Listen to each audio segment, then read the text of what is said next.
Oh, shit. Wrong one. It's like, that doesn't look right at all. Oh, shit. Wrong one. So there we go. Oh, my camera's a little off. Doesn't look right at all. Ladies and gentlemen, boys and girls, women of all ages, children of all ages.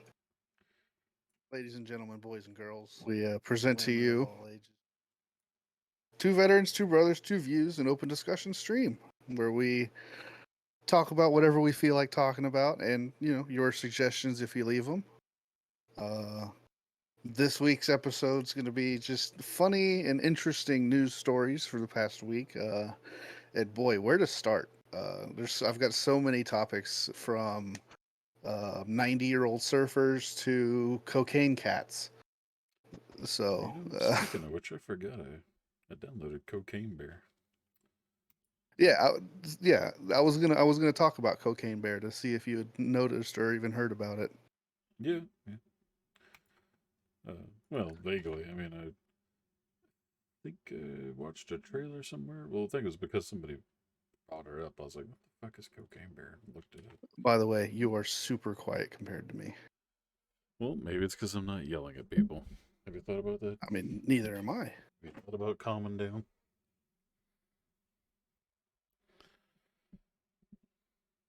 No? No, there's no calming down. I'm having a good time. Don't tell me to be calm, pony boy. Okay, so I mean, I guess we've decided we'll start with Cocaine Cat. Sure. So, this news article, March 10th, Cocaine Cat, this is the headline, Cocaine Cat escaped owner will now live at Cincinnati Zoo. And this article has got a picture of this cat. Oh, never mind. I put the comma in the wrong place. It's like Cocaine Cat, comma, escaped owner, comma. It's like, Yeah. Wait, the owner escaped? Yeah, so this is apparently an African serval cat. So these cats are like, they're huge. They're like Bengals or something, or yeah, it's kind of like, well, no, I mean, it's cat? really big. They look like mini cheetahs. Serval. But apparently it was found with cocaine in its system after an escape at a traffic stop and is now at the Cincinnati Zoo. Still doing cocaine, or they broke the habit? Who knows? I don't know. It says the slender feline made its escape after its owner was pulled over by police on January 18th. According to local animal control officials, it leapt from the car into a tree.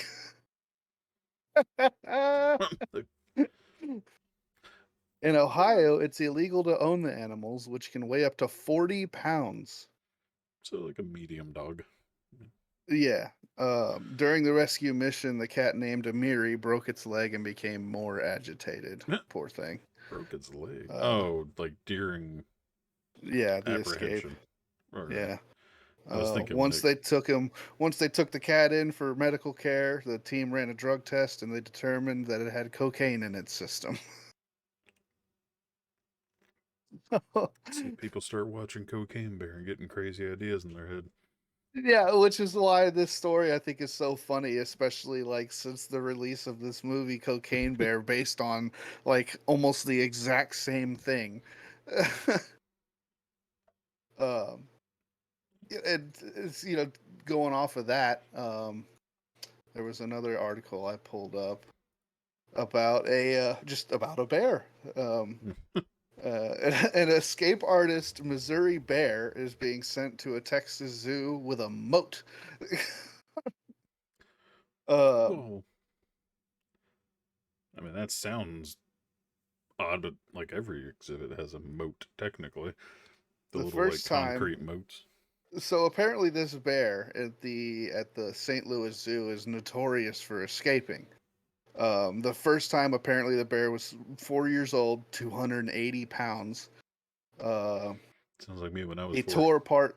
tore apart the clips that attached the stainless steel mesh to the frame of a door and got out. They had to like zip tie everything shut again, and made it out of like stainless steel to make sure that it wouldn't be broken again. And he managed to escape through those 2 weeks later. Um, so they're gonna send him to a Texas zoo where there's a moat around it so that he just can't get out. Well, so like, well, I mean, not that I've been to like hundreds of zoos, but we've been to like the Hawaii Zoo, Texas Zoo, Oklahoma Zoo, Detroit Zoo, and like every zoo I've ever been to always had. Well, I guess take that back. Like the brown bear in the Oklahoma Zoo, it's just like standard walls and glass. But you notice like the tigers and lions, like Oh yeah, maybe it's the they've always older got like exhibits, because yeah, it's the older exhibits at the Tulsa Zoo that all have like the big concrete pits. yeah, And, but all the newer ones, now that I think about it, they're not. So maybe it's because of yeah, advancement in technologies. They're like, we could be a little bit more sophisticated now than just a giant concrete pit. We'll make yeah, some reinforced walls and you know. yeah, yeah. I don't know, but that's crazy to me. Like, could you imagine going to the zoo and find out that the fucking a bear is loose? Like, I mean, honestly, at that point though, like I don't like people like to dramatize like animals escaping from the zoo, and it's like there's really only one animal that I would be afraid of if it escaped its exhibit. It wouldn't be the fucking tigers or the lions. Like they're used to seeing people all the time. They'd probably walk through the park, and as long as you kept your distance, wouldn't pay you any fucking mind. What I would be afraid of are the fucking monkeys and the gorillas, dude, because those are the ones that like attack glass and shit like at people trying to get to them because they looked at them funny. Like those are the motherfuckers that I'm scared of. I mean, technically, I'd be scared of any wild animal to an extent. The difference is I wouldn't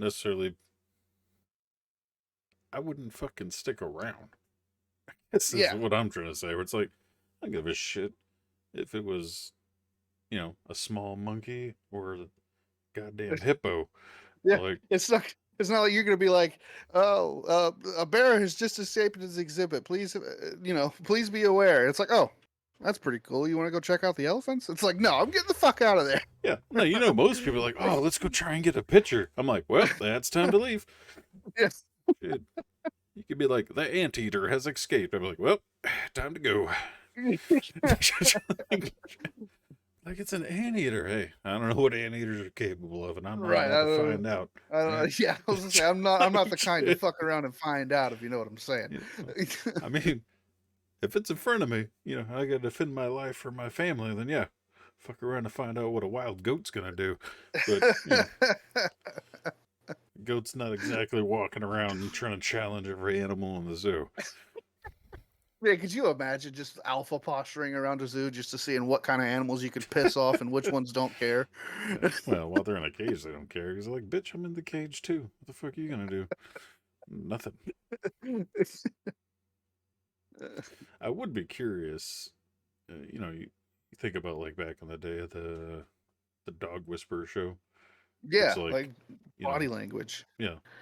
I would be curious to see which curious though I don't want to die.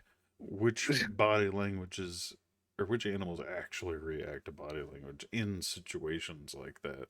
Because you got to Yeah, imagine the animal's just as panicked as you are. Where he's like, "Fuck yeah, I got out, but fuck, there's a ton of people everywhere now. They can get me."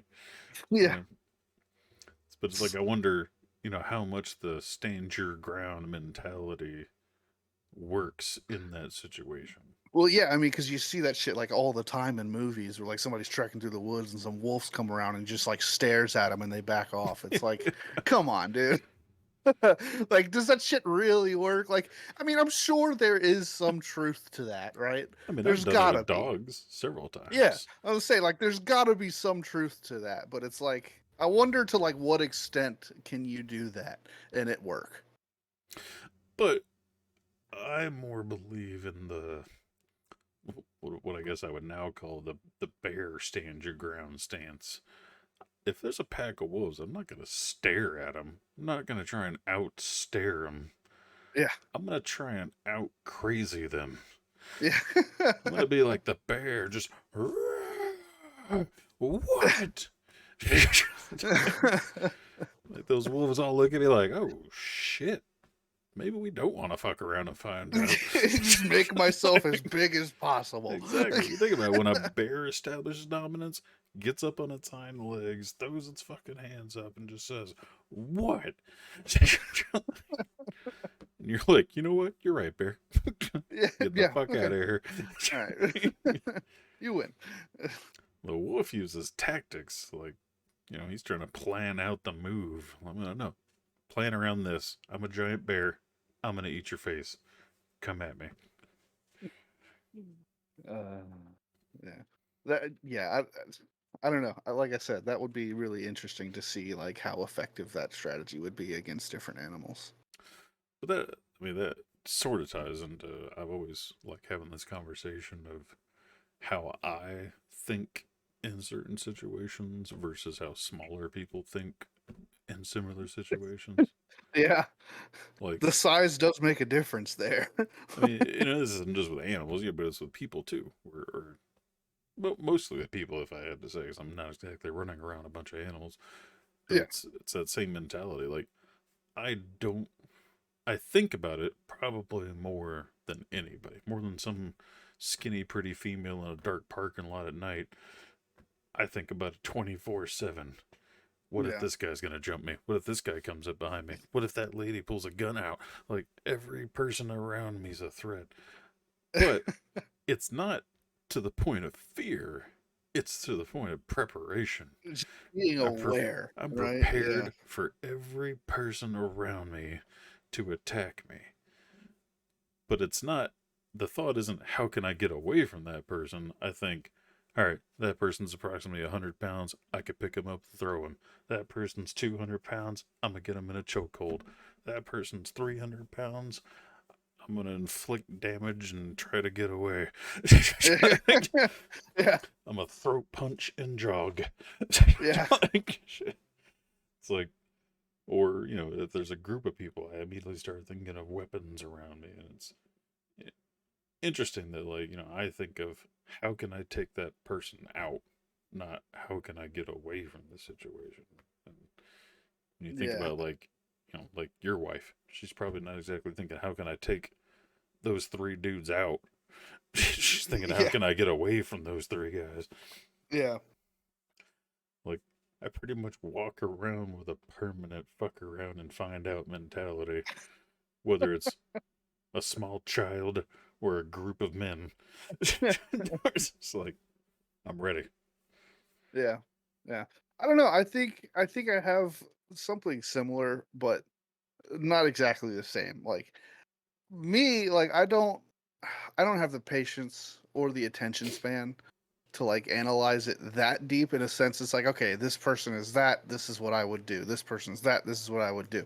But because of that, right, it provide it's like this like almost sensory overload, right? Where Yeah. it's like there's just so much going on and so much that I don't really have any kind of control over, that just like really freaks me out sometimes. Like Yeah. It does me too. Probably because I'm thinking of it like I am. But yeah. I always think of like the cyborg movies, where like they scan and, what's that one movie where they're like threat minimal, and then like he drops the weapon, it's like threat zero. Yeah. It was like a recent movie. I can't think of what it was. But like, I feel like that's how I'm scanning everybody. Where I'm just like, minimal, minimal, moderate, minimal, minimal, zero. Yeah. Like, it's not like it's a subconscious thing. It's just always happening. And yeah, Yeah. it does get overwhelming when I go to, like, group events with the wife and kid, because then I'm planning out exit strategies Yeah. and scanning every single person in the room as to whether you look like a standard citizen or Yeah. somebody that might be trained and I need to worry about. Yeah. I look at it in a different way. I just look at like who around here is most likely to cause trouble. And it's like, Well, yeah, okay, that person, great. I'm going to avoid that person because I don't want to be a part of it, even if it become, I tried, I'm so actively trying to avoid situations like that that I don't even think like what would like the thought of what would happen if this happened even really crosses my mind. I'm just so focused on avoiding from that for even being a possibility, you know? Well, so I guess it would depend on where I am. I'm mostly thinking of like just going to Walmart or something for grocery Yeah. shopping. Like Yeah. there, I'm just quick scan, subconsciously determining your threat level. But where I go to like something like say the Tulsa State Fair, or some event where there's alcohol involved and there's going to be stupid drunks and shit, or potential people using drugs, like then I start like really assessing people that I think might be doing something stupid, like you were talking about. Yeah. And it's interesting. You're talking about you trying to do everything you can to avoid them. I don't. I don't try to avoid them, but I don't try and get near them either. Yeah. But I watch that person like a hawk Yeah. to the point that I start to get concerned. Like, what if they figure or find out that I'm staring them down as I Yeah. walk around? And I'm like, it's like you were talking about. I'm trying to avoid conflict while doing something that could potentially start conflict. Yeah. Yeah. And it's like, nah, I don't want that person in my sight. I don't want to be in that person's sight. I'm just want to Yeah, just but move on. certain sketchy people though, it's like I have to keep them in my sight because Yeah. I don't know. I've been in certain situations where I view like you're the kind of person that's gonna like try and grab my wife's ass or something as we walk by, Yeah. and I'm gonna have to break your goddamn arm. Like, Yeah. and so like watch you like a hawk to try and prevent you from doing the action that's gonna make me have a follow up action. Yeah. So I guess that's the only difference I can think of. Not that it really matters, but it's like I watch that person intently, waiting for them to make a move so I can try and stop them from making the move.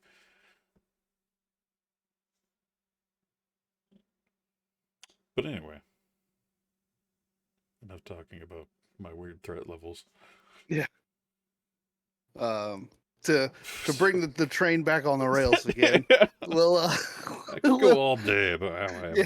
people watch Oh like yeah, a dude. psychopath. That's a constant conversation that can always be had. But yeah, staying on the topic of animals, we're gonna be moving away from that. Animals. I thought we were talking about funny stories. Well, I mean, yeah, but these funny stories Are have they all been all related. animal stories? No, not all of Oh, them, but it's just it's coincidence that a couple of them are animal related, and I think we'll just stay on topic with that for a minute. Um, so another one that I have here is apparently a Louisiana family worked out a deal with the state to keep their pet nutria. Now, if you don't know what a nutria is, no, I thought it was the name. no, a nutria is a type of is the species of animal. It's a Nutria. nutria. They're typically like Oh, that sounded. 20-ish pounds. They are like they're Oh, giant. I am familiar with it. It's a giant Yeah, rodent. yeah, they're giant rodents, but they look like just giant like munchkins. Uh, Munchkins. yeah, I forgot what they're called. Gophers.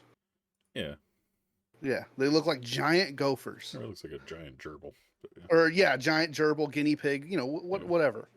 Um, and Guinea pig. That's they're what I mean. Not a gerbil. Gerbil's more like yeah, a hamster. yeah, they're they are Never even considered heard of an anybody invasive having a species. pet nutria. Yeah, because it's very uncommon. They're an invasive species in Louisiana, which is why the state had such a problem with it.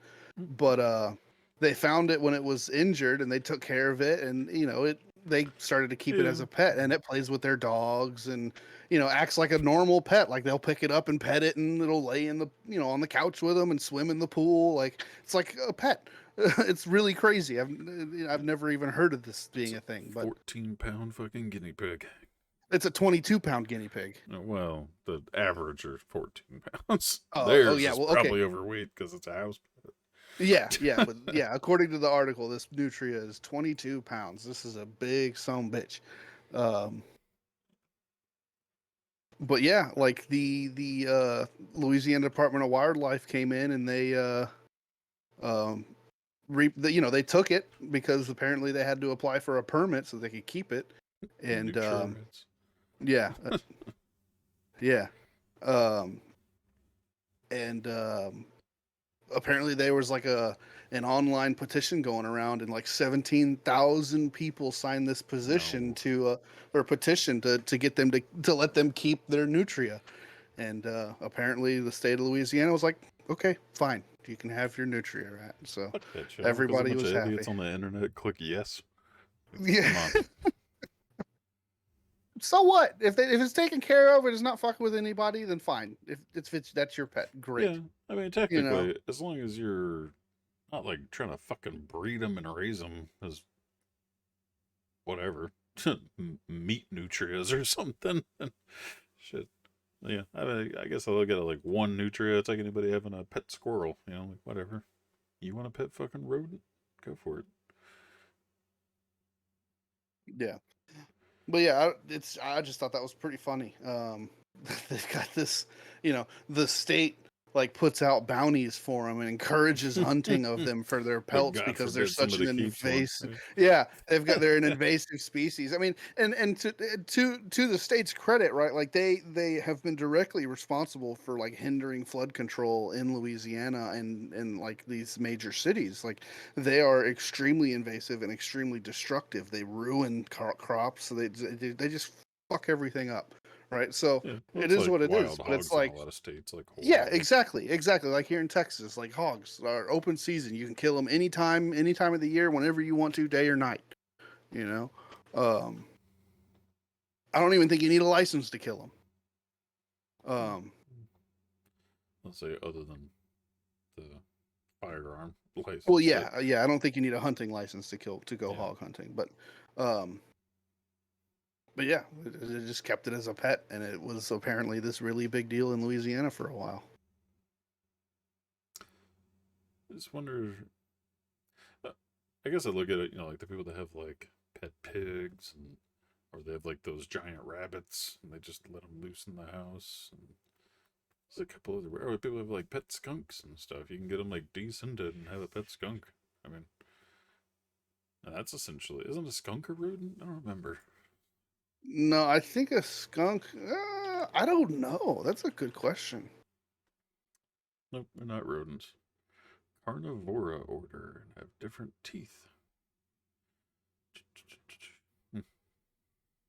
What do skunks eat? Don't they just like eat bugs and shit? Mhm. What is a skunk's diet?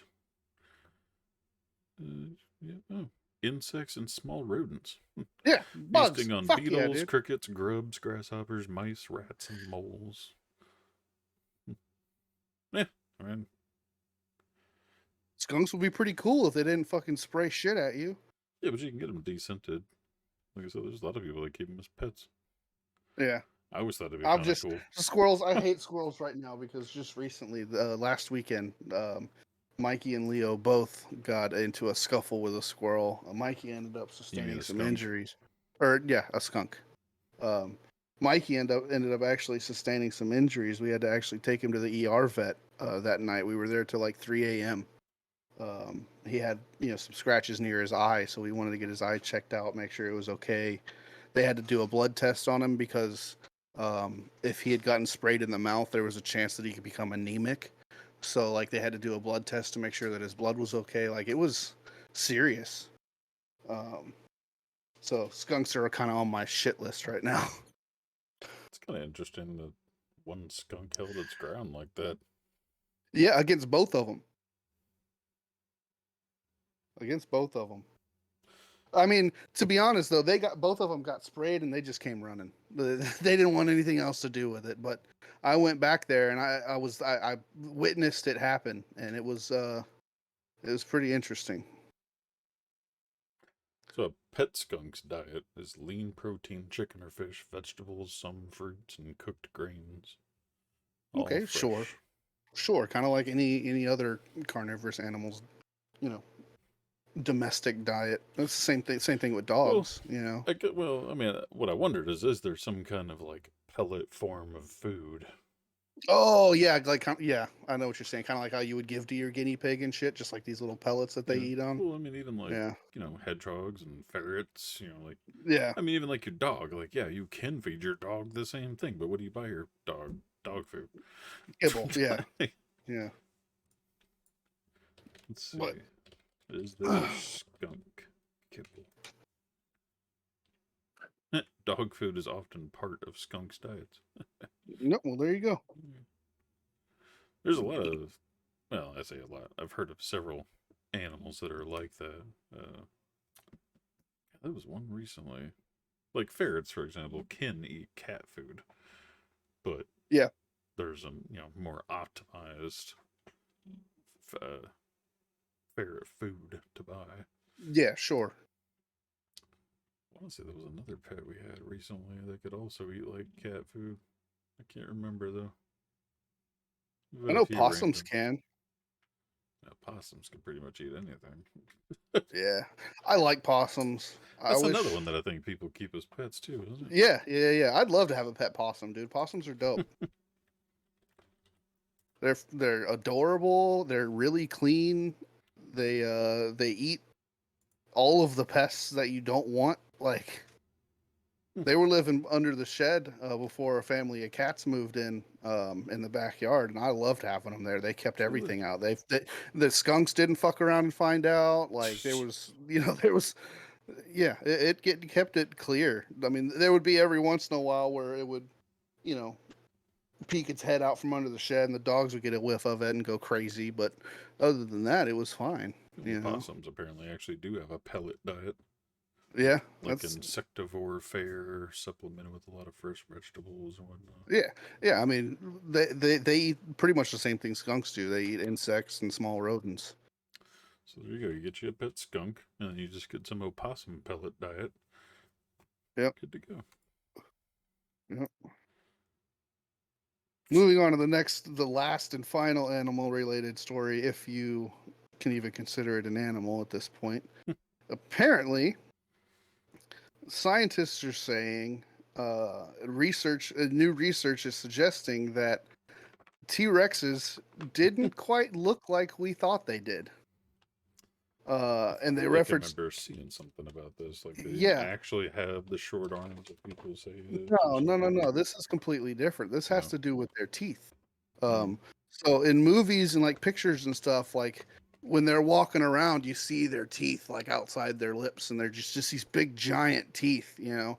And new research is suggesting that their teeth actually really didn't stick out at all. They had these big scaly lips that covered them, and Well, like a raptor.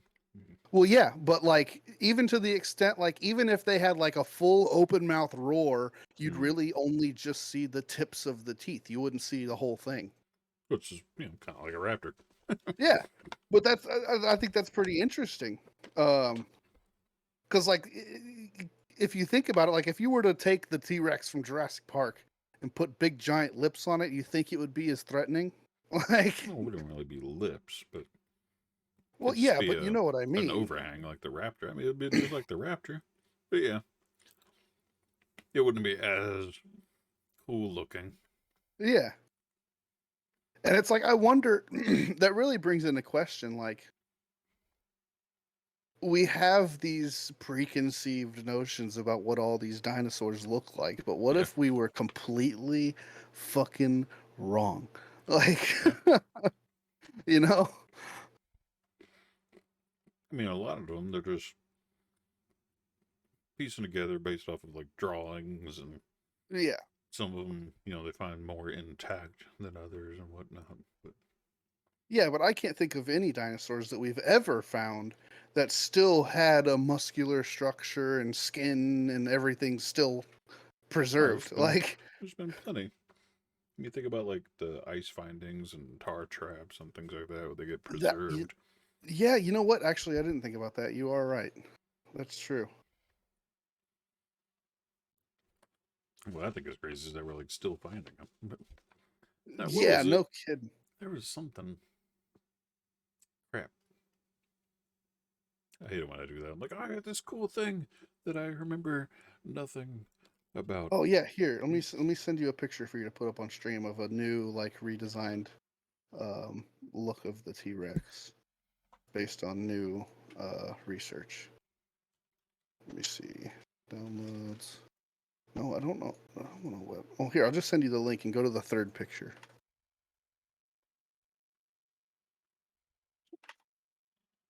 There you go. It's the third picture. It shows like the skeletal structure. It shows like the preconceived, like what we think it is. And then it shows like what new research is showing. Maybe have this one that I found. I haven't seen the one you sent.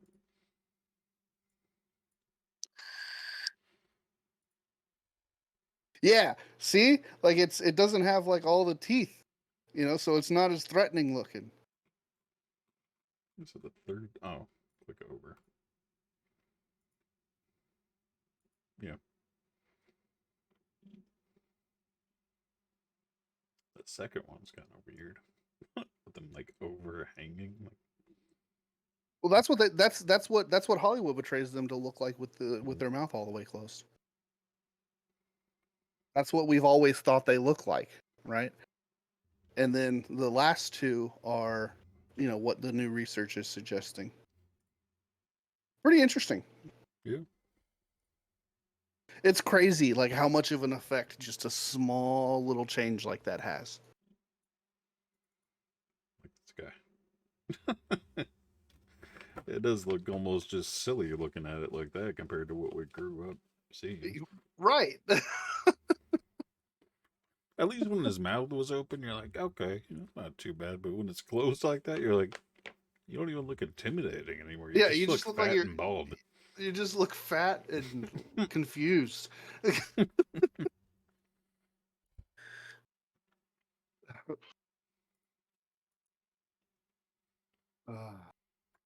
You know what? I got another animal one. Look at this. Apparently, there's an ice cream shop in Germany that offers cricket flavored ice cream. Now, I don't know about you, but I've seen like a lot of like cricket lollipops and like the cricket Yeah. candies that you can buy. Like, I've never had that, and it's like apparently, according to what some people have told me, it's actually good. And it's like I don't know if I want to find out. I really Yeah. don't. Like, okay, Well, yeah, sure. You know what? I think I'll just miss that train. Okay, just I didn't buy the ticket at the right time. I'll miss that one. It's okay. I mean, you know. you can say the same thing about like people that don't want to try sushi. You're like, oh, it's raw fish. Why would I want to try that? Oh I mean, man, some people will say that that's the best way to eat it. yeah. Well, some people say it's the best way to eat crickets. In an ice Yeah, cream. yeah. I mean, it's true. I'm of the opinion I think tuna is better raw than it is in the fucking can. Like, yeah, I don't know.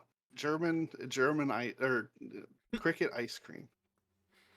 Where are you getting German from? Well, because it's a ice cream shop in Germany. Oh, well, that He's makes a couple of other interesting flavors that this same shop has offered. He's offered liver sausage and gorgonzola cheese ice cream. Um, but yeah, so apparently this guy's kind of known for making weird flavored ice creams. Meanwhile, in the United States, we're making Little Debbie flavored ice creams everywhere. Oh, I know. Have you tried that, by the way? No. The oatmeal cream pie ice cream. It is so damn good. The Brahms So up good. here does an oatmeal cookie ice cream every now and then, so I've basically had it, just without the cream part.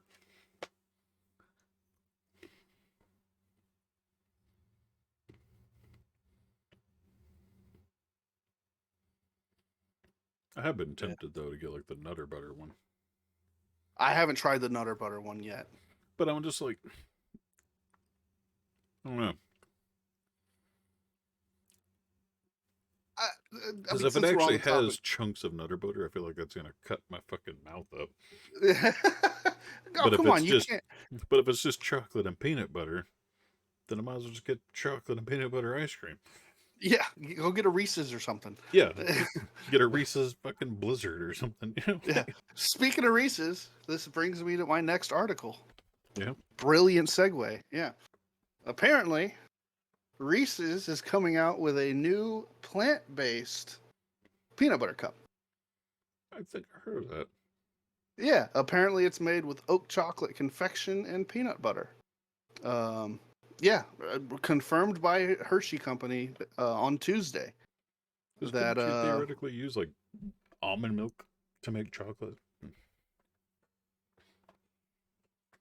And that's yeah, the you only real could. thing that's not Yeah, plant-based, isn't so it? Right? Would be that's the the milk. thing. The chocolate. That's the only thing that they changed. They say that they're going to be going on sale this month, Or I guess probably nationally. butter too.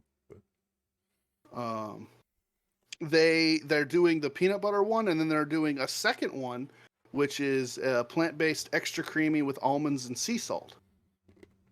oh, But yeah, they use oats instead of milk. I think I did see something about creamy and crunchy peanut butter cups coming out too. Yeah, we'll see. But I think that's pretty cool. Apparently, apparently this is happening to a lot of popular chocolate candy bars because apparently Nestle has been selling their vegan Kit Kats in Europe since 2021, and Cadbury sells a vegan chocolate bar in the UK. So this is kind of cool. I mean, it's the only really like vegan chocolate that you can find in the US right now are like premium expensive brands or Yeah. like organic chocolatiers. So, having it come to like Reese's and Nestle and like these candy bars, that's going to be cool. I'm excited to try it because I like to dabble in vegan food. I think it's if you take it for what it is, not for what it's supposed to be, it's a completely different experience. Bam. Those just seem like they'd be great. Oh, yeah. Reese's Creamy. Just because it already kind of melts in your mouth. Yeah. So just to have it just that little bit more. I'm a big fan. I like the what's the one that's got pretzels in it? The take. Pretzel. Oh, like the bar? Yeah. Was it the outrageous bar? No, the outrageous bar is the one that's got like the Reese's Pieces in it. I think it's called like the Take 5 or the Fast Break. I don't think that's Reese's though.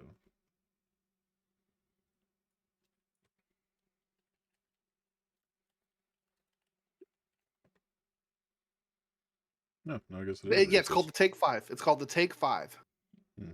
Yeah, Reese's Take 5. That is, I think, my favorite Reese's product. It's so good. I love like chocolate peanut butter and pretzels. That combination is just so nice to me. My favorite's always like the Easter egg one and the Christmas tree one. It's like where you get the more peanut butter to less chocolate ratio. Yeah, yeah. The specialty ones are supreme to the regular cups. I do have to agree with that. I've just I never just been a got like huge chocolate fan. Like I bought like a huge like Reese's Easter like assortment bundle.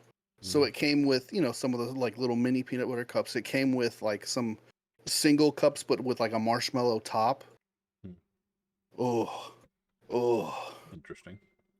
Oh, they were good. Made by Reese's or just Yeah, made by Reese's. Yeah. Look up mallow tops, man. They're a real thing.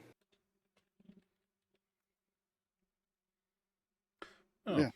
I guess I have seen the ones with the white top. I thought it was just white Yeah. chocolate. I guess I never No. read it. It's marshmallow. It's so good. Is it marshmallow, or is it like marshmallow infused chocolate? It's like marshmallow. It's a little bit harder than you would expect for marshmallow. It's not like puffy like you would expect like normal marshmallows, but it tastes like marshmallow, and it's like a.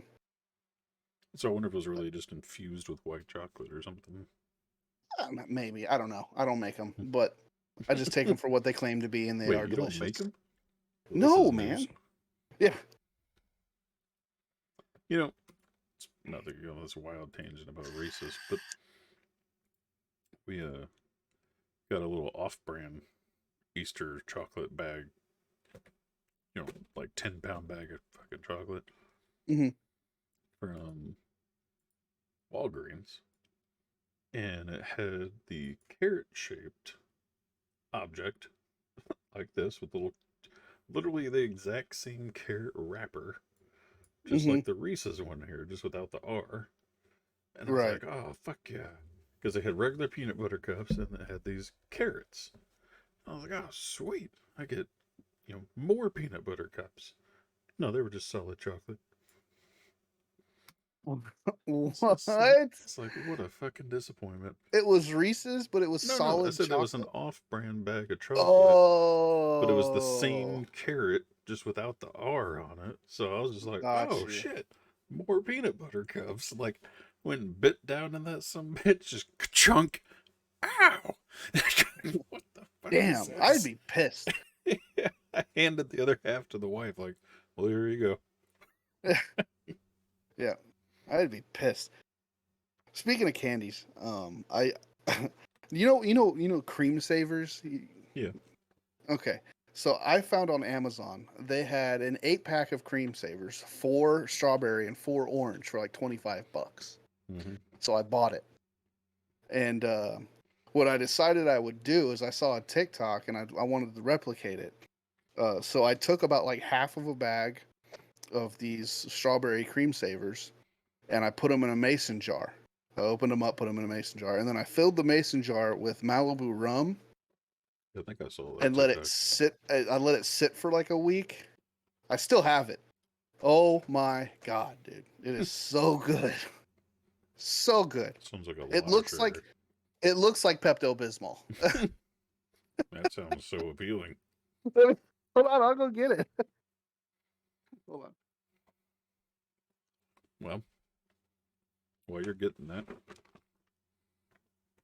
I'm gonna see if I can crush this resin 3D print and get resin all over myself. Get a glove first.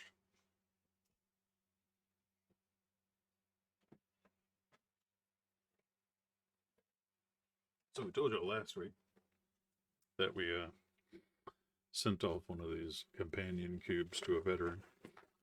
And like a few days later, he went to show it to somebody, squeezed it, and his thumb went through the middle of it, and it started leaking resin everywhere. So I've been making other ones to try and test. Got the little 1-inch cube. I can squeeze the life out of it. Nothing's gonna happen to it. It's Nice. been So you sitting there figured it like out. no, that's just the small one. When I made one a little bit bigger than the one I mailed him. So his was like a 2-inch by 2-inch. I made the 1-inch by 1-inch, no problem. Made the like 2.5-inch one here. And I printed it. Oh, I don't know. It's been several days. So, but I've been like almost scared to squeeze it too early. Yeah. Wanted to give it a chance. So now we're gonna see. Okay. Nothing. Nothing.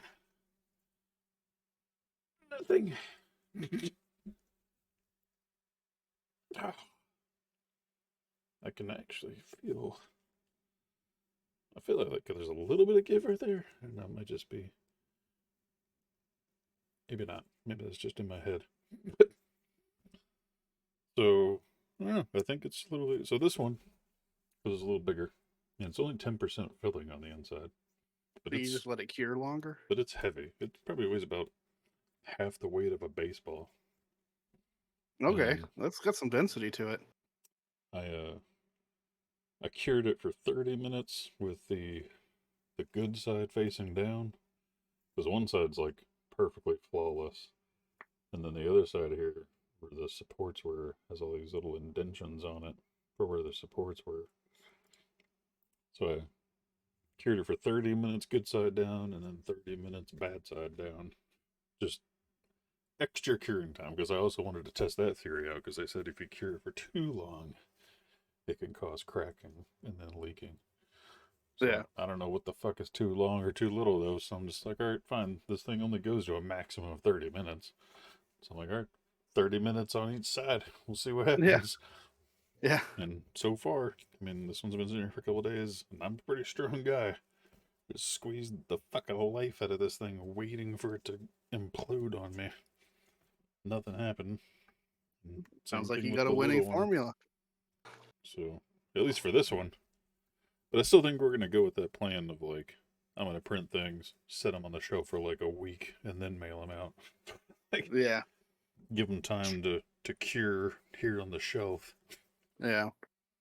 But yeah, so Goom, if you're watching, we have at least 2 cubes that we're gonna send you as a replacement. If I don't make something else, test it out and mail it to you too. But anyway, Good deal. Good deal. where's your But yeah, Pepto Bismol? there's my Pepto Bismol. You ready for your exam? Yeah. There it is. It is it's really good. It just looks rich as fuck. It's not that bad. You say oh, there's probably a lot of sugar. And you'd be right. But the the interesting thing about that is the longer I let it sit in that mason jar, the sugar will start turning into alcohol. So it will get stronger and stronger and stronger. And when our powers combine. Yeah. So it'll be stronger by the time I finish the jar than it was when I started it. Well, depending on how long it takes you to finish it. That's true. Yeah, I'm saving it for a rainy day. I've only had like 2 or 3 shots of it. I've been putting it away, waiting for a good reason to bust it out. I mean, it sounds like something you would just like share with friends as shots instead of right, chugging exactly. it all night. Yeah, like that's not going to be my sipping whiskey while I'm sitting here, Yeah. on a weekend playing games. Like this is something I'm going to bust out at a get together. It's like, hey, look at this thing I made. Dude, it's tempting to get some of those fucking dad's root beer barrels and do that with. Oh, what liquor would you put it in though? Rum? Just standard like rum? I mean, I can't think of what do you mix? What alcohol do you mix root beer with? He's playing with the toy. I don't know. He may not. Well, I mean, why not just do it with like some original moonshine or something? Yeah, maybe that might be pretty cool. Like just unflavored, just standard ass moonshine Yeah. or Everclear.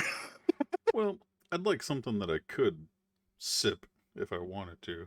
Oh I yeah, don't want you wouldn't to be take able to. some burning shot of fucking vodka or Everclear. Yeah, that's true.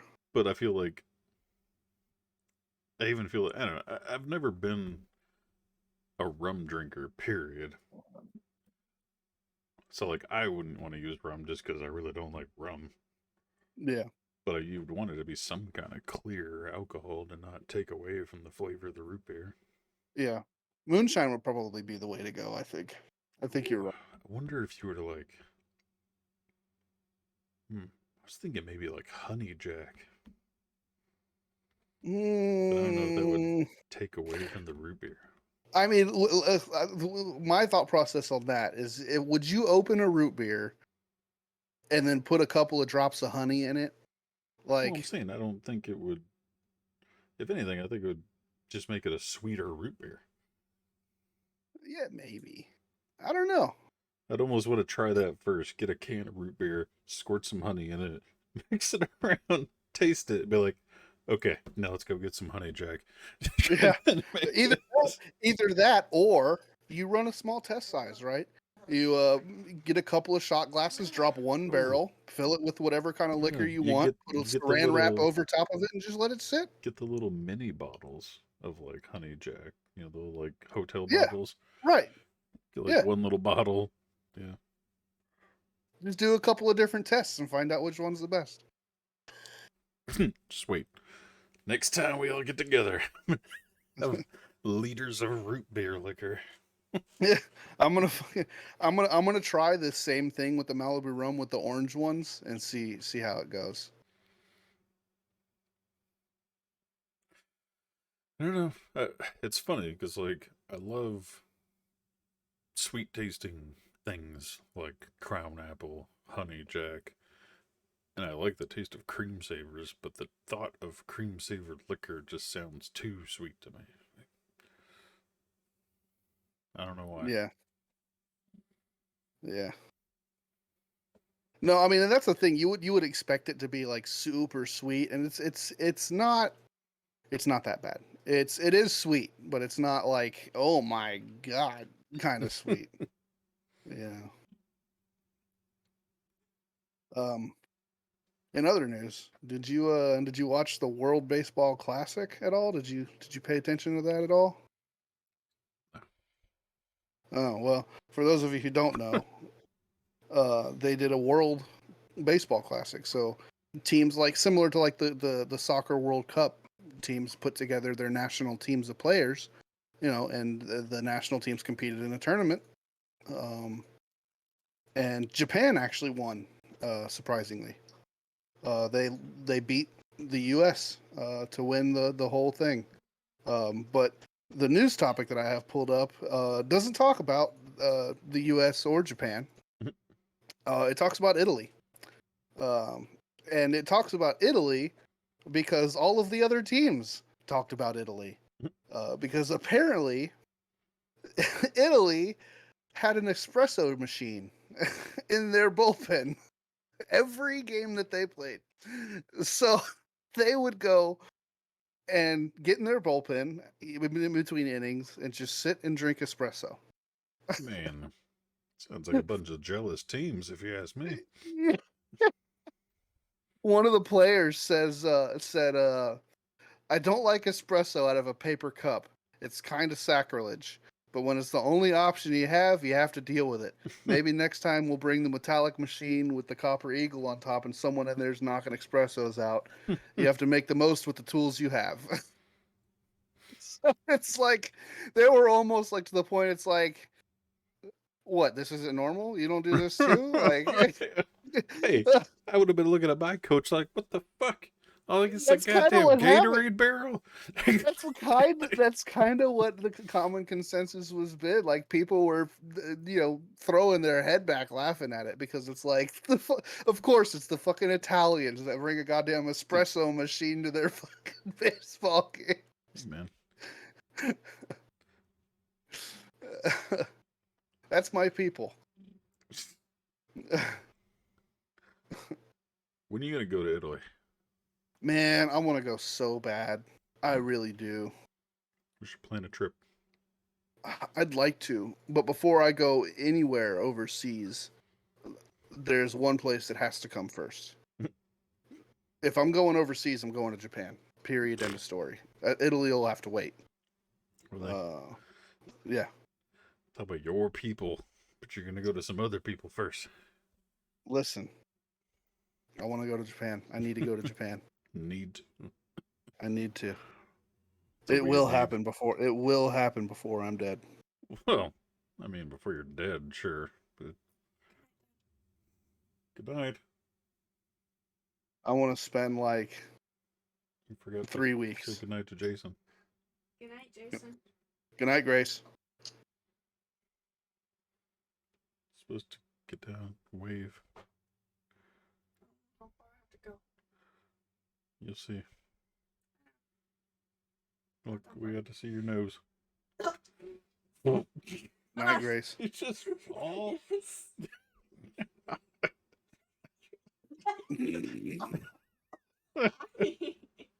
Jeez. Do it.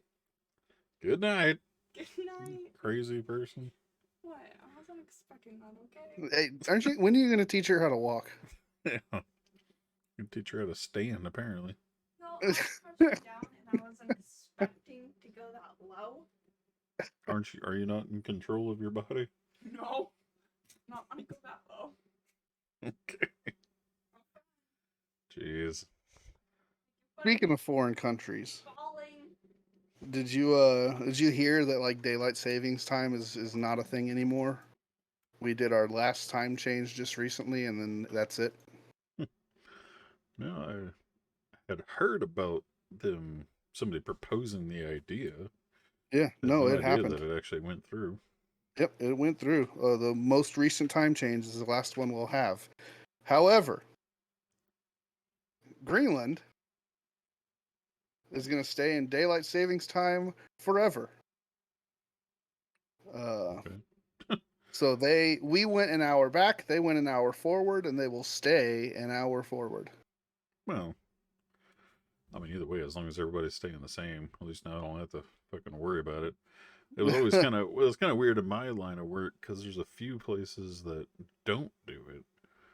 So like Hawaii and Alaska don't participate in it, and then there was like one county in like Arizona or New Mexico that doesn't do it. And then I want to say like Puerto Rico doesn't do it. No, I think Puerto Rico did. I think it was just those three. But it always made me feel weird because I'd always have to like, anytime I saw like Arizona or Mexico, I'm like, ah, shit, are you in that one random county? Like, what time is it there? Yeah.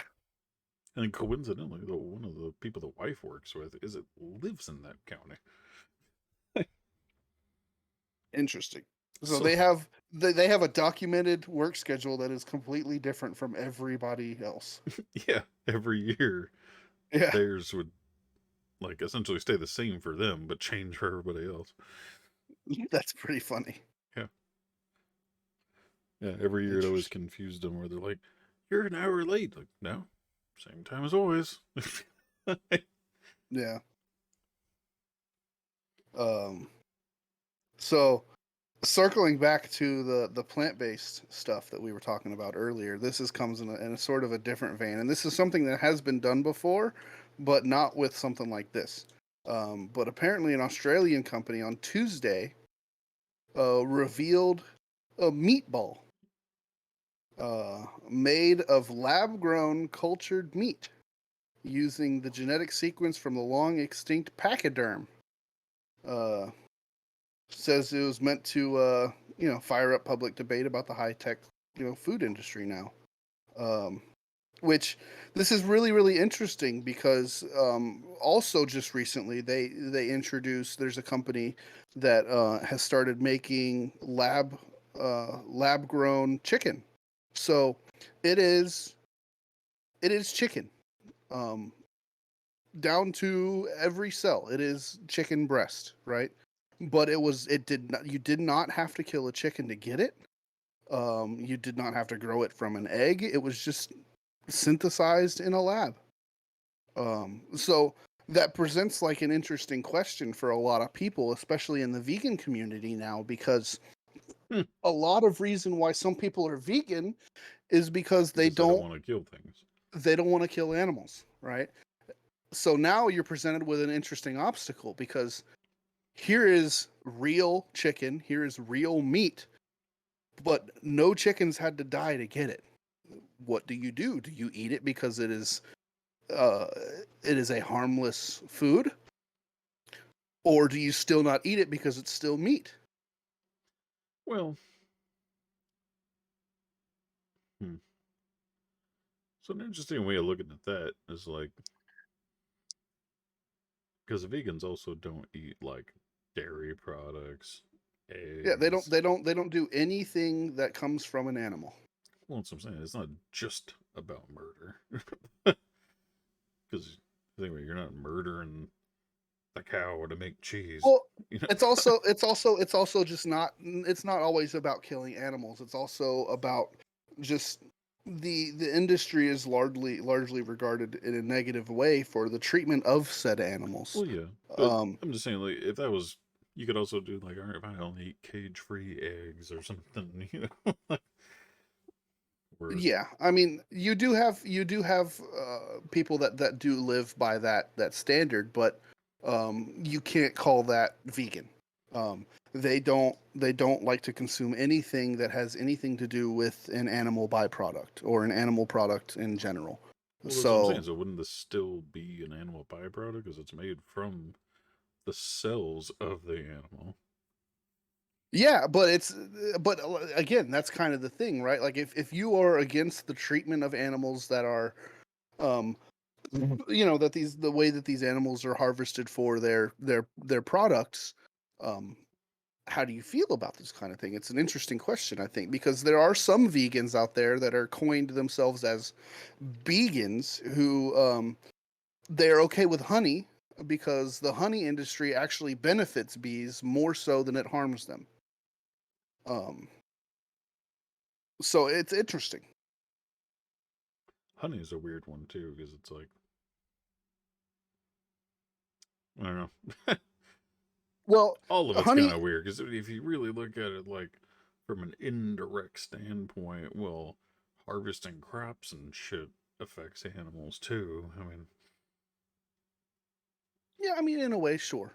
In a way, there's sure. almost But there's, nothing you're doing unless you're growing your own food in your backyard that's not hurting some animal in some way. But yeah, I mean, that's definitely fair.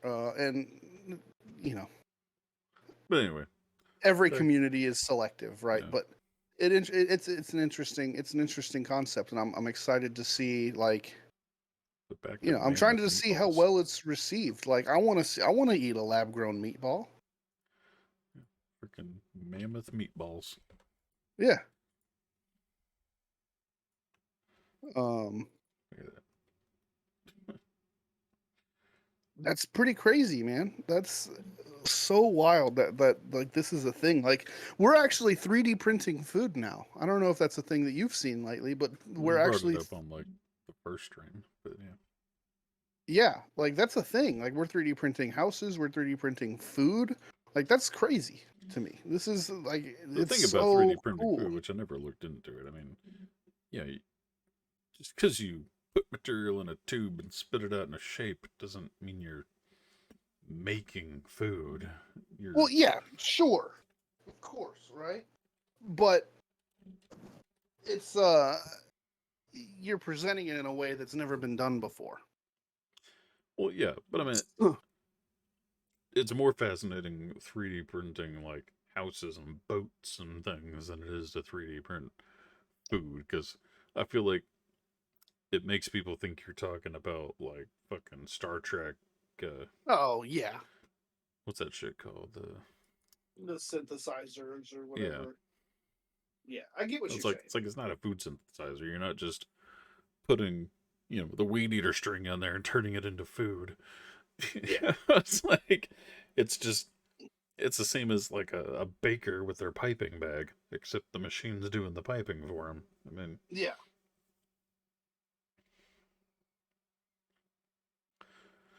now the houses though, I mean that's a little different because that's you're taking traditional building and changing it to something that can mass produce an entire concrete house in a fraction of the time.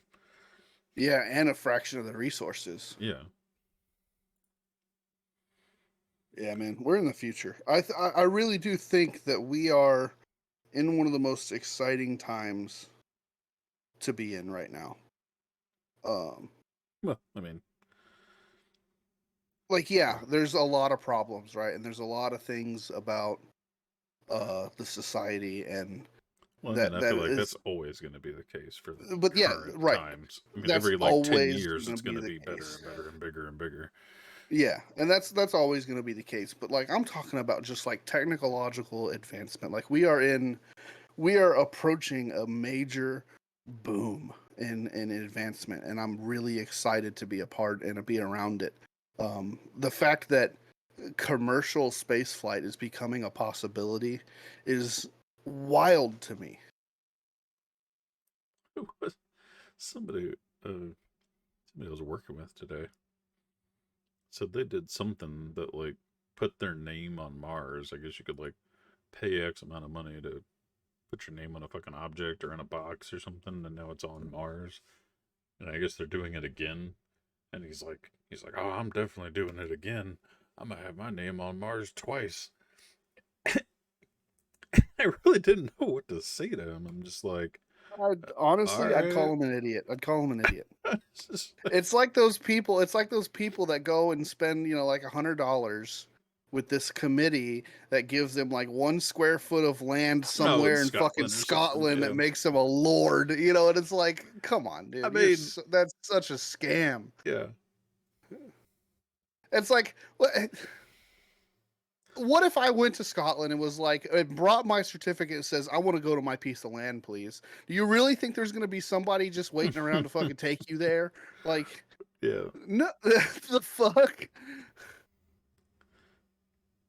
Well, it's also like, granted, I mean, I guess you could theoretically prove this one, but that's like getting a star named after yourself. Yeah. Like, you could tell me that's my star, but I mean, There could eh, also be 300 other people that picked that fucking star and named it their name. yeah. I want to say there was a star in my fucking name. I don't even remember. Or maybe I did it for somebody. I don't know. I swear somebody around me had it happen, or I did, or I don't know. But Yeah. On the topic of food, a Dairy Queen in Arizona had their giant spoon statue stolen. what and where? Their giant spoon statue. They Where? had a giant in Arizona. This Dairy Queen had Oh, like Dairy. this Dairy Queen had a statue of like their giant plastic red spoon, and Oh, it okay. went I missing. was thinking like a statue made of spoons, not a No, giant Dairy Queen spoon. Okay. yeah, it was a giant red Dairy Queen spoon, and it got stolen. Apparently, someone stole it. The owner uh, responded to questioning with like, we're more puzzled than we are upset. Like, what are they going to do with a giant spoon? I mean, it's the same reason people steal road signs and shit, just to hang it up in their room and be like, "Yep." 15-foot fucking spoon that was bolted to the side of the building. It's the size of a motorcycle. No, it's more than that. Here. Oh, no, never mind. Okay. Their surveillance camera caught two people appearing to manipulate the screws that held the spoon to the base and then taking off on a small motorbike. Oh. So they just saw this spoon, pulled up on their motorcycle, decided they'd unbolt it from the ground, and take it with them. You see the picture here? Yeah, I'm looking at it. It's a big ass fucking spoon. Yeah. Like, what are you gonna do with that? I mean,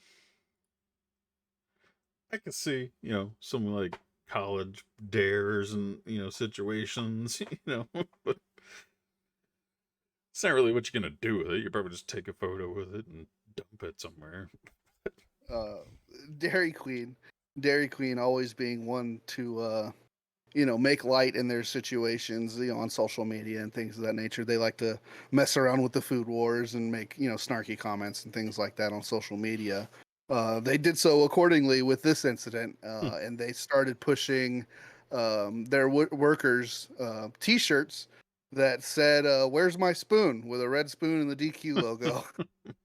So that's what the until they get the new spoon installed, that is now the work uniform for that Dairy Queen location. And you can imagine what the commission is for making that giant spoon somewhere. Yeah. That's Because you got to yeah. imagine, like, Dairy Queen's going to pay whatever. Like, oh, 10 grand? All right. Like, bam, done. Yeah, I was looking through this article to try and find like somewhere where they talked about maybe the price of it, but they don't talk about it. Oh, wait, no. Getting another spoon made, delivered and installed would cost over $7,000. See? 10 grand. Bam. That's fucking crazy. Can you imagine buying a $7,000 spoon that you can't even eat out of, by the way? I mean, you could. Turn that bitch into a fucking coffee table and that could be like your chip bowl. Yeah, that's a hell of a conversation in somebody's next man cave. Yeah. Somebody's gonna walk into their basement and see that there and be like, "Oh shit, that's pretty cool. Where did you get that?" Don't ask any questions. Yeah. If I told you, I'd have to kill you. Yeah, it's like you don't want to know. I'll tell you this: it was a bitch on two wheels. All right, that's all I'm gonna say. Yeah, on your fucking mini bike. My God. God, what? Yeah. Moving on to our last food-related article here. In Virginia, two inmates escaped jail by making quote unquote primitive tools and digging a hole in their cell in which they used to escape. Did they use a Were Raquel found. poster?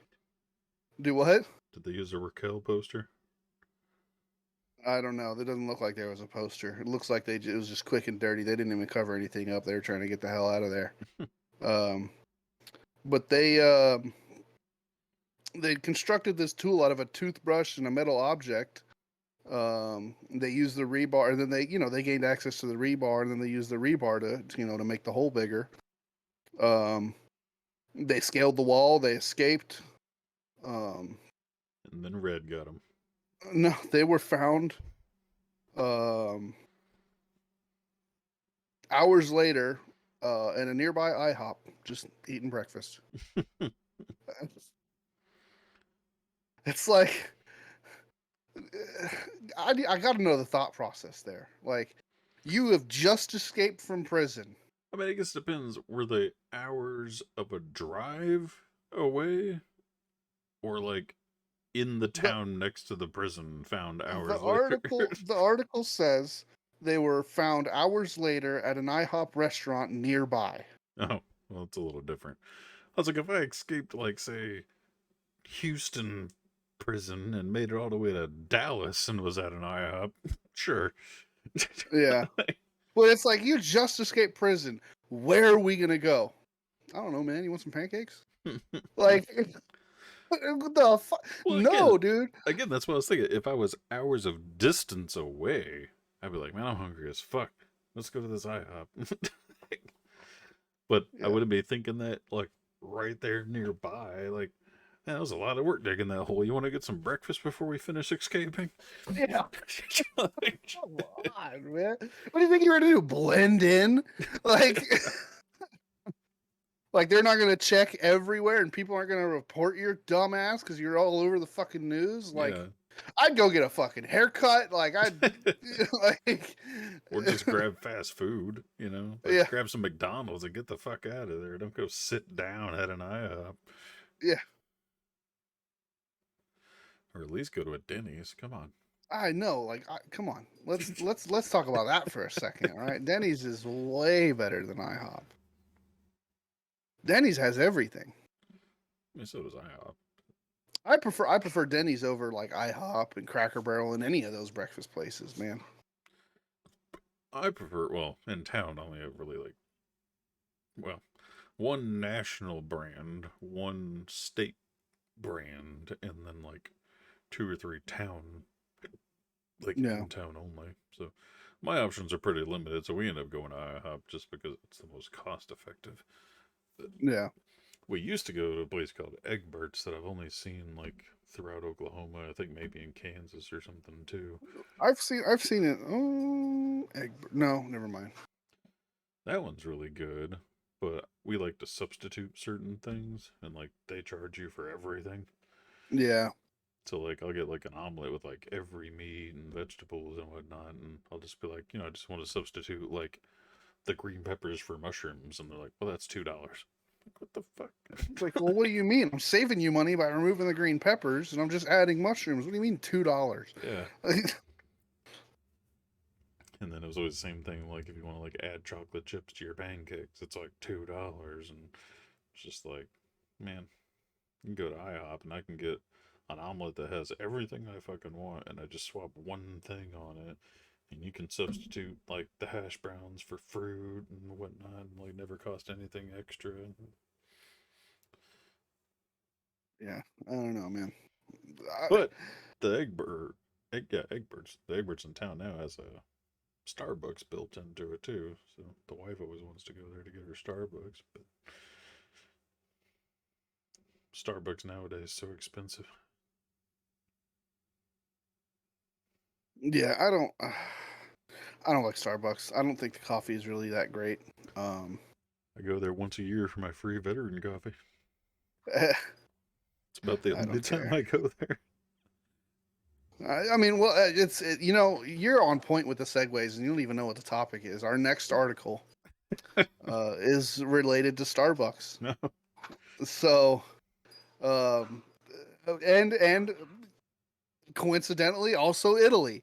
Um, Starbucks in Italy is rolling out and testing a new drink that involves olive oil. Hmm. So they have olive oil coffee in Italy, which again doesn't quite surprise me. Hmm. uh,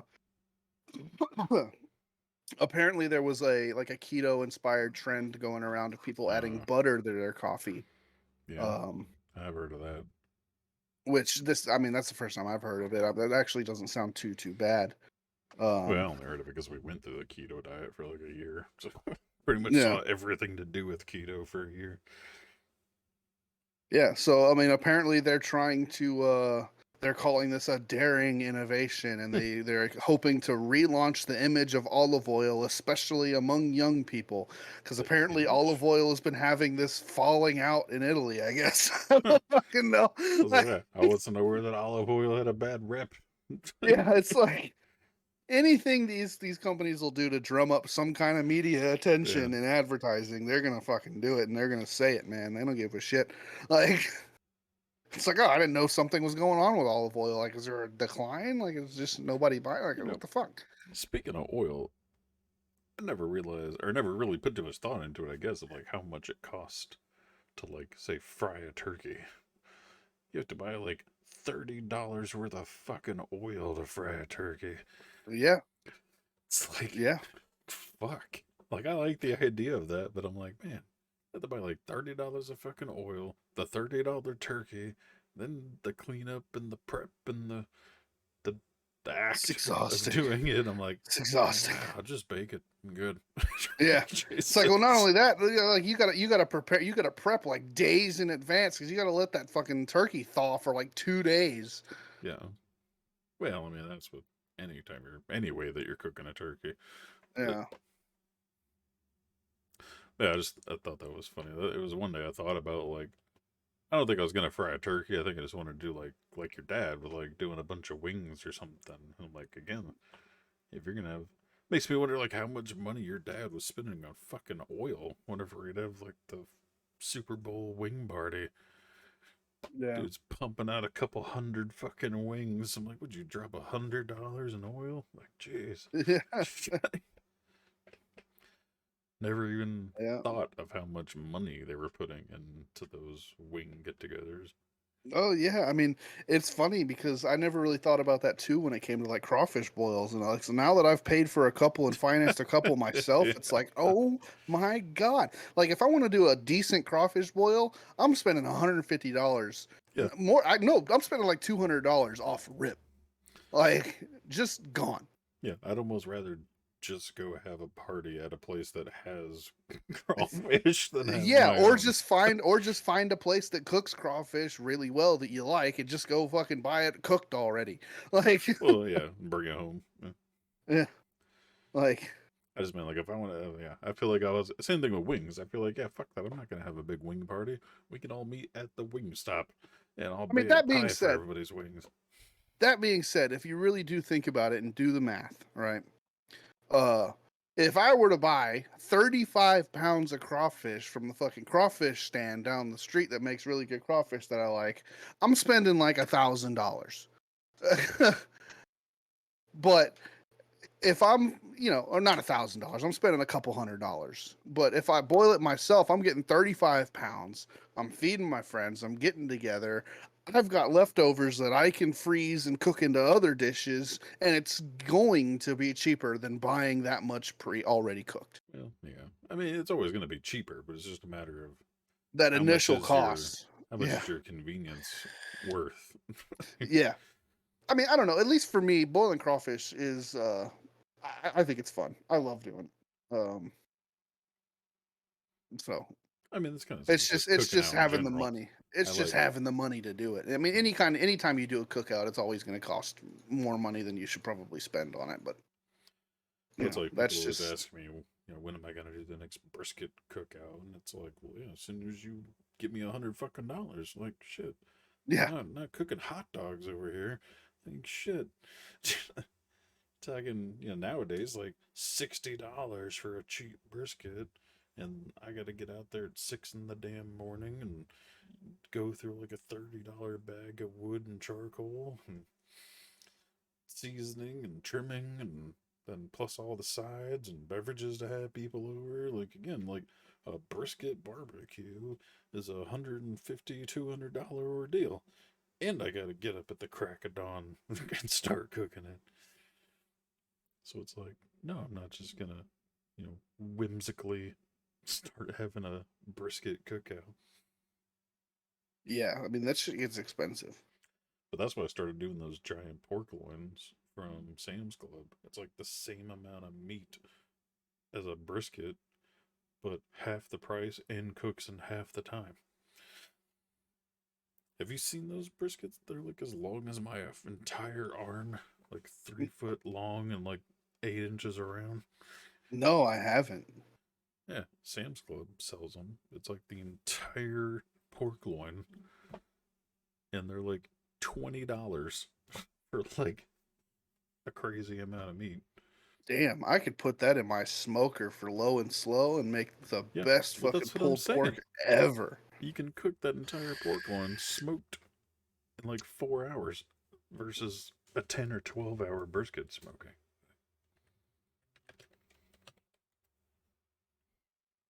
Man, That's why I'm like, yeah, I love brisket, but with the costs and the time and the effort it takes, like I'd rather just do a giant pork loin. yeah. I mean, shit. I love pork too. Pork is my meat of choice. Um, yeah, we do. I mean, I do pork loins every once in a while, and they always come out okay.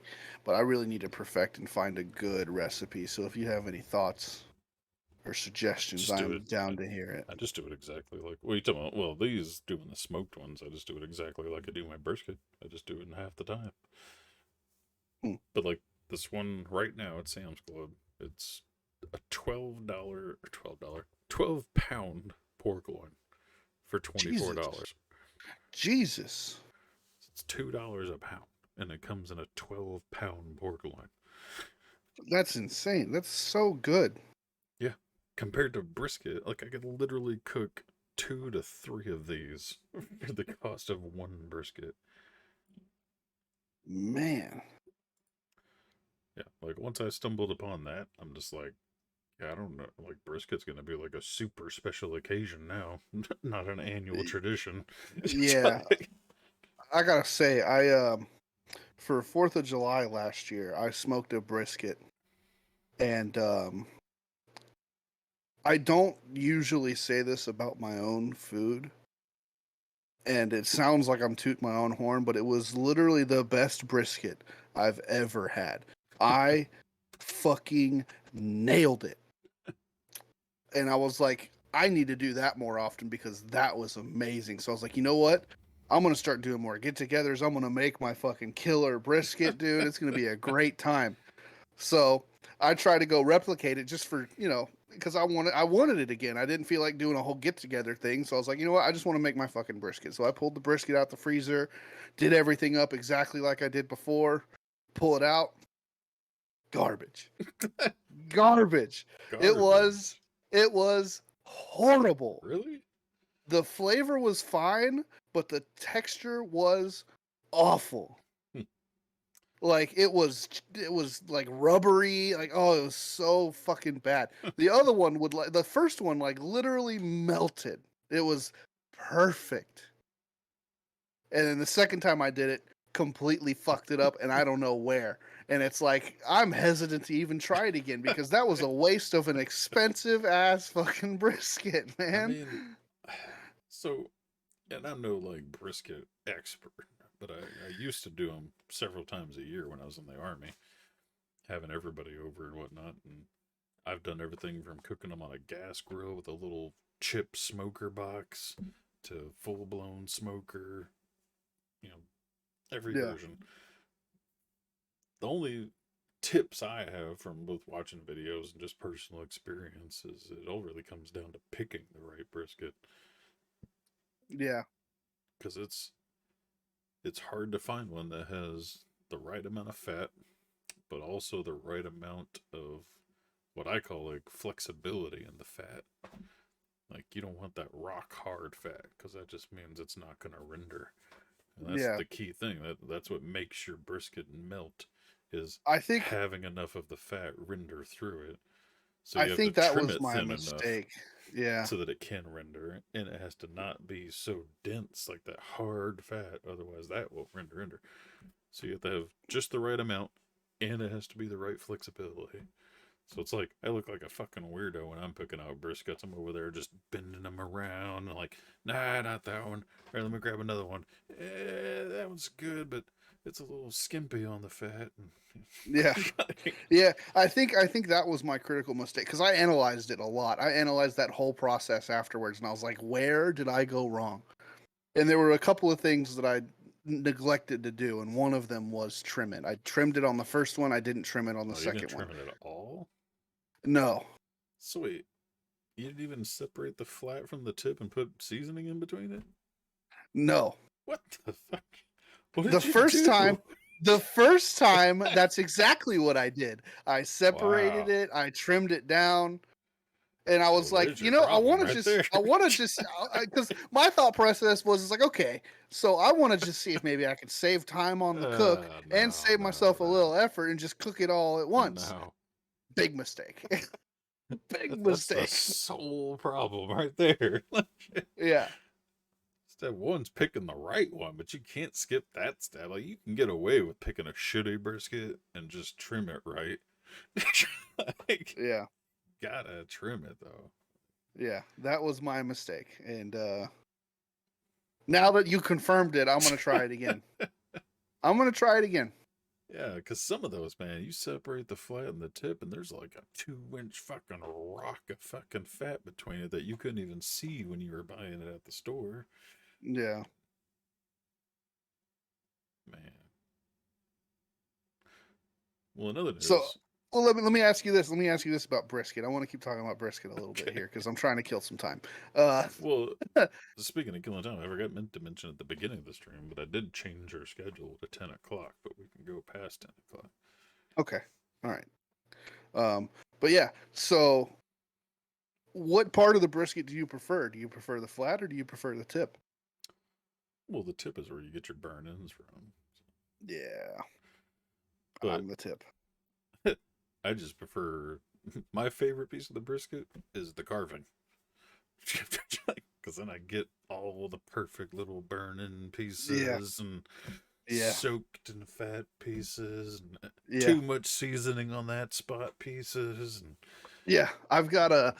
It's funny. I've got a tried and true rib recipe that does not fail me. I have it perfected. They are amazing, and it's funny. Anytime I make ribs and the father-in-law is in town, I know automatically I have to make 2 racks because when I pull the first rack out and I start cutting it up, he's gonna eat them. Me and him are gonna eat them rib by rib until the entire rack is gone. So I make the second one while I'm carving the first one, and we're eating the first one for everyone else. Because the way that I make it is I make it in the oven, and I wrap it in foil, and then I'll cook it. I'll season it up and I'll cook it about halfway, and then right at about the halfway mark, I will pull it out.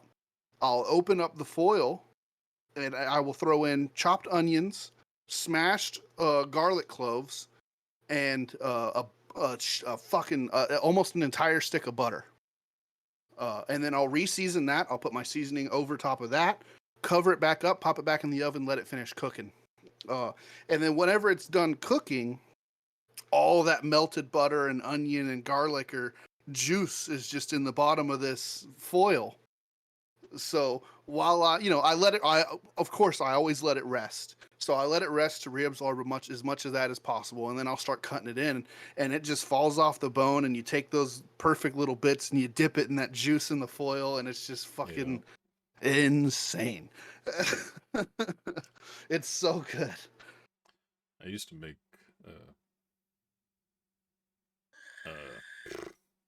kind of like, I mean, not pork rinds, but I used to basically take the fat trimmings from the trim brisket, coat them in the brisket seasoning, and then put them on like the hot dog rack of the grill and let them cook the entire time.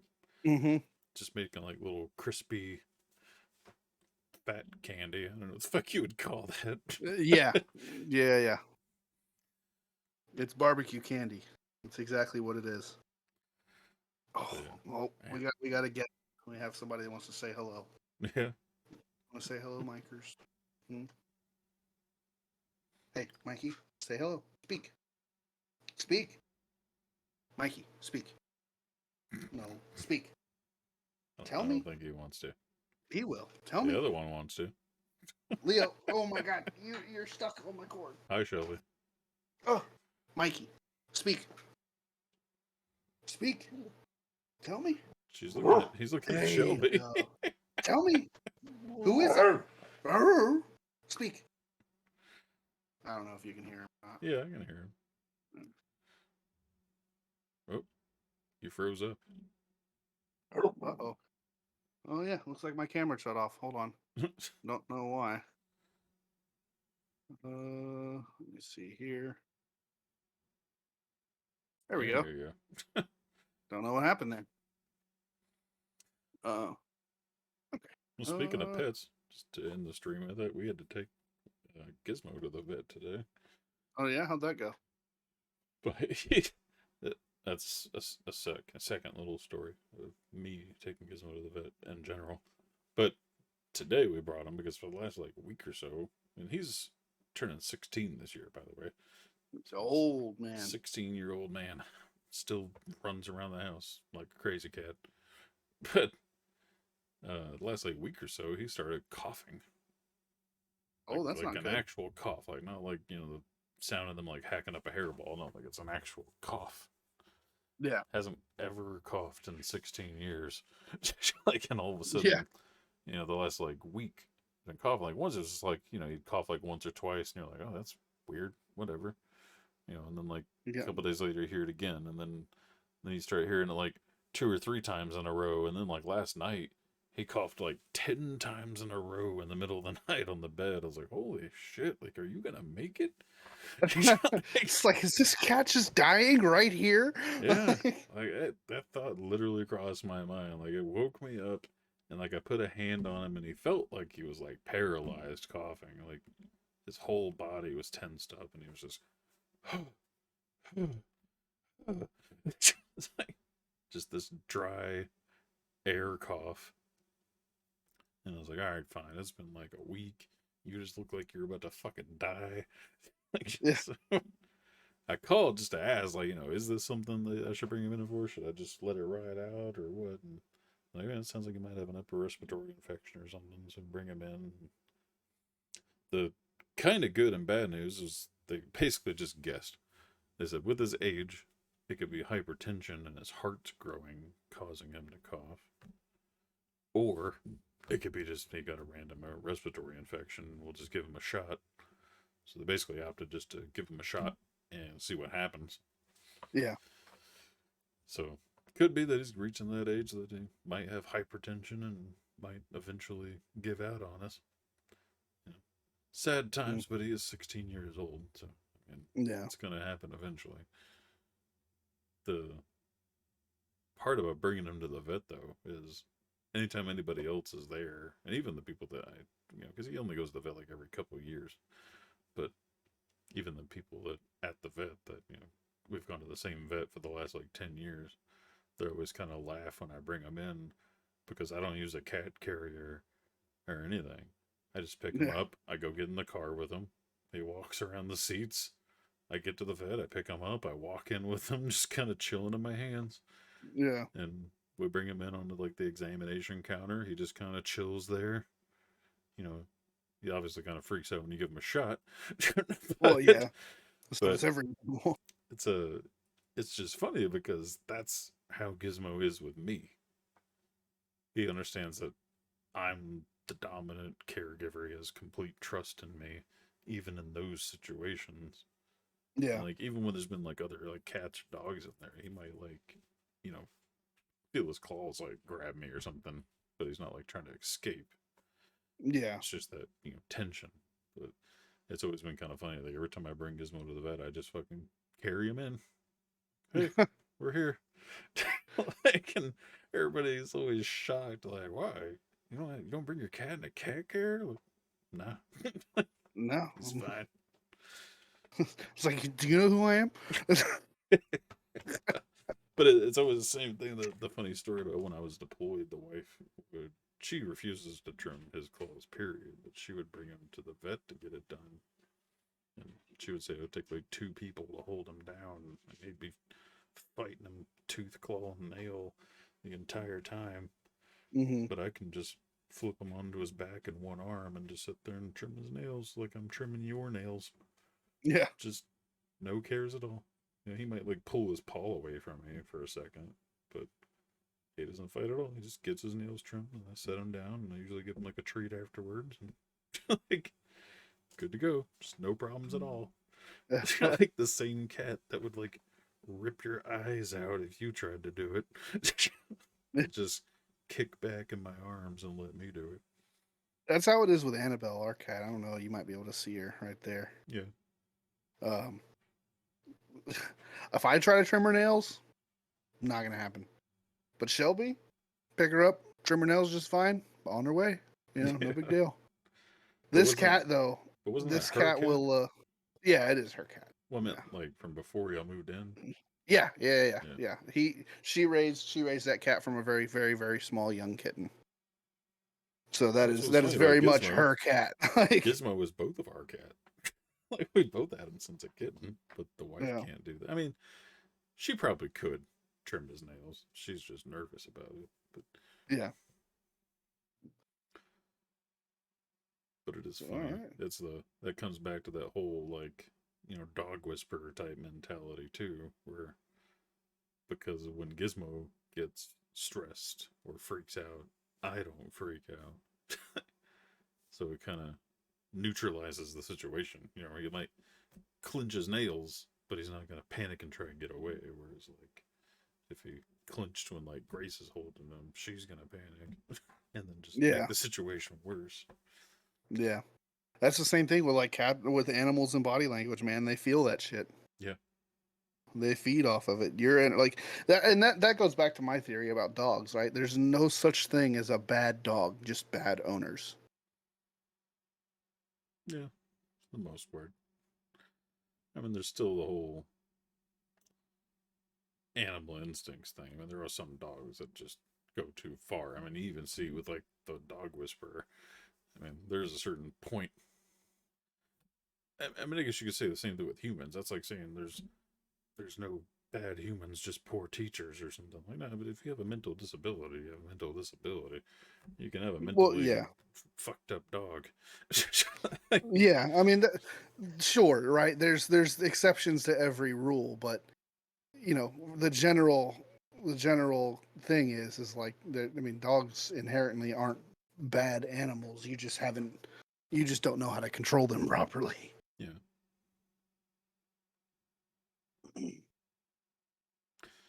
Well, did you have any other points on your list you want to go over? I do not. I had an interesting little tidbit. It was an article that I read, but there's not really much exploring to be done into it. But I thought it was pretty interesting. This news they sent people out to interview a guy who was 90 years old and an avid surfer. Oh, yeah, you mentioned that in the beginning. Yeah. So this guy surfs, huge waves at 90. Like that's crazy. Yeah. Like, and Is this that? guy, like, you see the picture of him. He doesn't look like he looks like in his like mid to upper 40s. Like, looks fantastic. But he's 90 years old. Yeah, it's crazy. What you can do if you, well, I say take care of yourself, but some of it is just genetics and luck. Yeah, I but mean, I mean, but that's the thing though. Like, because if you think about it, like, look at Lance Reddick, for example, the actor that just passed away recently. Um, he was 60. I had no idea that he was that old. He did not look 60 years old. I don't know who that is. Lance Reddick, you've seen the John Wick movies, right? Yeah. He's the guy. He's the front desk guy at the hotel. The black dude. Oh, Yeah, yeah. He does that's not him. look 60. He looks like Yeah. the, what's the guy that comes to the barbecues? Dang. What's his name? He's been to like Oh, every David Clark. David. Yeah, David Clark. Yeah. Yeah. That'd be like you telling me David's 60. Yeah. No, I think David is actually 60. I know he is getting old, but yeah, it's same concept though. He just has Yeah. that. But it's like, holy shit. That man was 60 years old. Yeah, I but never would have guessed that, ever. when I think 60, I think of like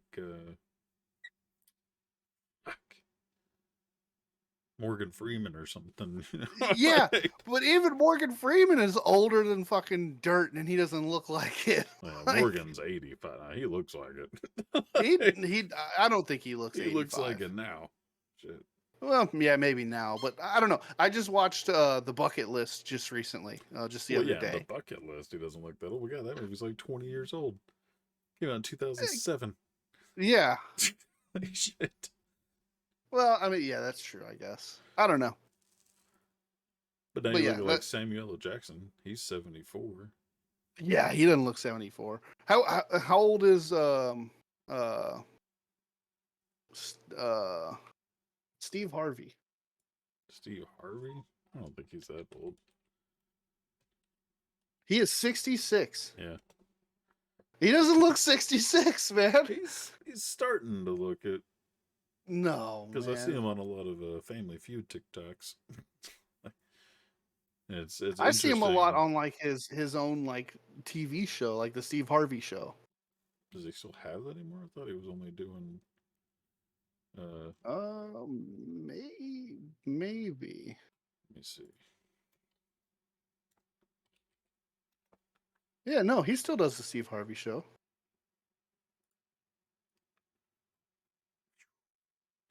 See, the facial hair, I think, is what really gives it away. So you got like the Lance Reddick and David Clark, clean shaven, no Samuel L. facial hair. Jackson, or yeah, and David. Yeah. But yeah, when you do that, when you have no hair, like that's your big male giveaway.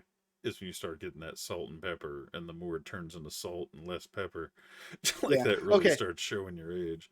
So yeah, the last Steve Harvey show was in 2002. Okay, never mind. I'm gonna say when you look at like Steve Harvey's IMDb photo, where he's got the full, mostly salt, some pepper beard, like, Yeah.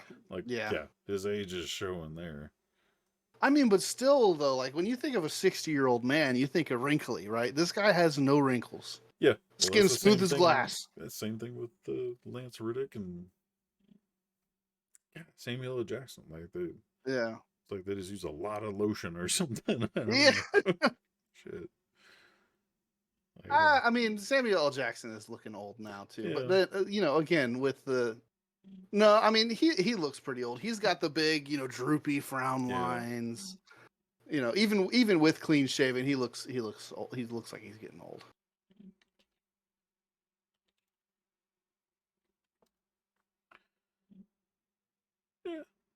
yeah. Dang. He does have those like deep cuts, like coming from the nose down around the mouth. Yeah. Like, damn. Yeah. Yeah, he's got some folds going on there. Those are getting deep in this one picture. It's like, Jesus. And then you look at like guys like Lawrence Fishburne, right? Yeah. He's fucking 61 and he looks every bit of 61. It's all it. Well, again, comes down to like the whole taking care of yourself in genetics. I mean, Yeah. I mean, Eddie Murphy, 61 years old, looks great. Like, See, but then even like Lawrence Fishburne, you see his photos where he has like his beard shaven, and again, you take that salt away, and as long as you have some smooth skin, shit. yeah. I mean, it's just crazy to think though, because like, I mean, shit, years ago, like 60 was, I mean, that's you're almost done. Like nowadays, you got 60-year-old, you got fucking 90-year-old people surfing fucking crazy ass fucking waves in a foreign country somewhere. You know, like people are getting older and older and older and older. Yeah, especially a lot of the actors that we grew up with. Like we're starting to. I mean, me maybe more than you because I am 10 years older than you, but it's crazy to think that the same actors that I grew up with, like even like Keanu Reeves, even who was like, Bill and Ted back in when I was a child. Yeah. Did you hear? Did you hear about? Speaking of just old, did you hear about Bruce Willis? But as like His aphasia. disease or yeah, I couldn't remember what it was Yeah, called, but yeah, it's a form of early onset dementia. yeah, I've been Uh, seeing like he's TikToks only and stuff on it. he's only uh, he's only 68 68. years old. Yeah. Yeah, and he looks rough. Yeah, yeah. I saw some like recent TikToks, and you're like, man, how old is he? And it's like, yeah, Yeah, you want to say only 68, but I mean, the yeah, illness can just slap years on you like the military does. yeah. That's true. That's true. It's wild. Aging is wild. But on that note, we are 20 minutes past due. Yeah, I guess we can stop ranting about old actors. Yeah. So I appreciate all y'all for tuning in. We do this every Thursday. So if you have any suggestions, plunk them in the comments. Go to our YouTube channel. Make sure you follow, like, and subscribe on these videos if you want to see more. You can also reach out to us via Discord, email, Twitter. Yep. We got a Facebook, or on our website, there's a tool to send us a message as well. Yep. Pretty much anywhere. Yeah, pretty much anywhere. We're on every social media platform. Check out our website if you're a veteran in need of any kind of 3D printing. We do that for free. So hit us Now up if have you a need some resin 3D print. printer. Now For have a real. resin printer that we've effectively dialed in. There's still some Yep. troubleshooting to be done, Getting but for the better at most part, get those fine-tuned, pretty prints. Like the detail on this thing.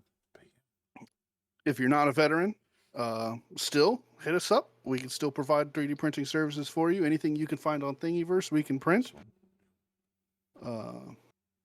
And make sure you follow this channel, subscribe to this channel, donate if you'd like. That enters our monthly giveaway. So for free 3D print time. So make sure you take care of that. Which helps make Uh, sure we can give away more free prints. That's right. Everything is, as we say, completely nonprofit, and as it is, all of the proceeds go towards making life a better place for veterans. On that note, I hope you all have a good night. And we will see you again on Sunday, Monday, Wednesday, and Thursday. Well, again, our primary schedule for the next couple months is just Monday, Wednesday, Thursday. But Monday, Wednesday, Thursday. Okay. Sunday is intermittent.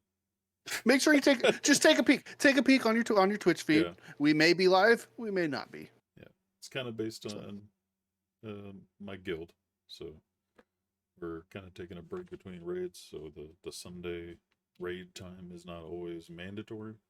So, but I'm typically always here anyway, and I'm gonna be playing games at that time anyway. And if I am, I'll be streaming.